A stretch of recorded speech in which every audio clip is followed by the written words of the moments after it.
What's up, class? On today's day of Dill, we will be going to Shakespeare's Sonnet 43, which is jam-packed full of elaborate metaphors, paradox, and elaborate structure and rhyme scheme, which we'll be diving into right here, right now. Shakespeare uses metaphors and paradoxes along with rhyme scheme and form to talk about opposites, like dreams and reality, night and day, love and longing. As we read through this, make sure to pay attention to imagery, wordplay, antithesis, and, of course, punctuation. And without further ado, let's begin.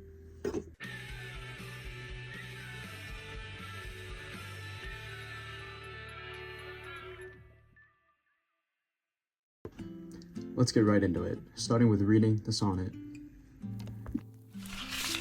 When most I wink, then do my eyes best see, for all the day they do things unrespected. But when I sleep, in dreams they look on thee, and, darkly bright, are bright in dark directed. Then thou, whose shadows doth make bright, how would thy shadows form happy show to the clear day with thy much clearer light, when to unseeing eyes thy shade shines so? How would, I say, mine eyes be blessed made by looking on thee in the living day, when in dead night thy fair and perfect shade through heavy sleep on sightless eyes doth stay? All days are nights to see till I see thee, and nights bright days when dreams do show thee me.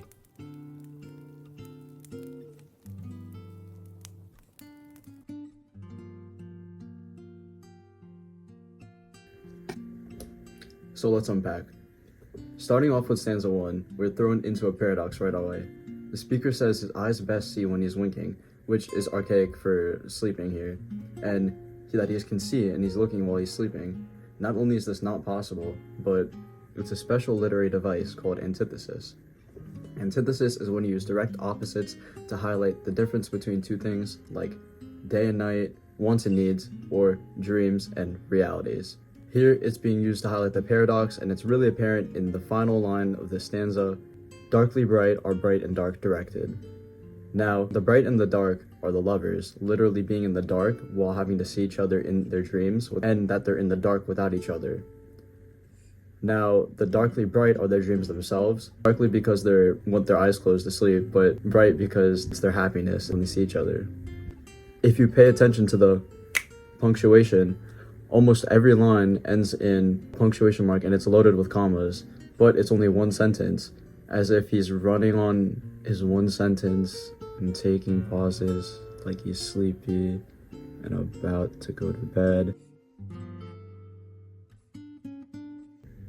As we move into the second stanza, the sonnet takes a slight shift, where the speaker starts to describe his beloved a lot more, and Shakespeare introduces another paradox.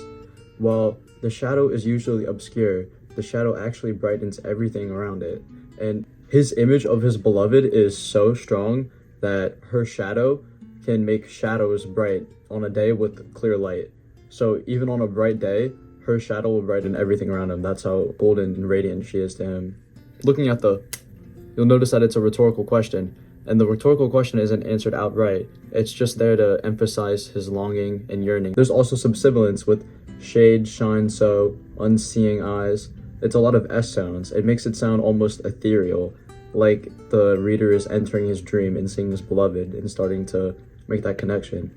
And notice how it's at the very end of the stanza mostly, almost as if he's finally turning and falling asleep. But it's also helping to reinforce the idea that his lover is mysterious and elusive, and he can only see her when she's out of reality, out of sight.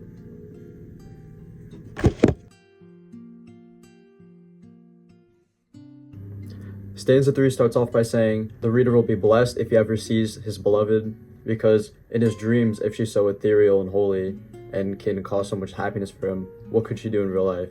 But he doesn't have her in real life, and that's the reality he has to face. Images such as dead night and sightless eyes show that he's in a dark world, and really the only thing that could get him out of that is his lover, but she's away from him. The paradox of the imperfect shade is if the reader saw her in his dreams, then it's not enough for him. He still needs to see her in real life because it's just feeding his longing and his desire.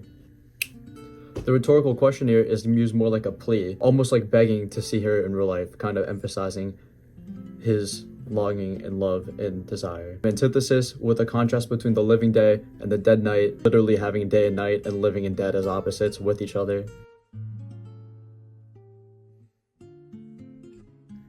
And finally we have the couplet.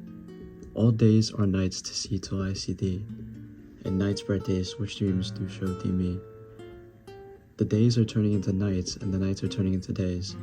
And if you pay attention to the rhyme scheme actually, you'll notice that it doesn't end in GG, it ends in AA. Shakespeare links this couplet back to quatrain 1, as if the day is fading to the night and the night's fading back to day, or the speaker is going from asleep to awake and awake to back to sleep. Once again, he's showing how two antitheses are really connected and interwoven.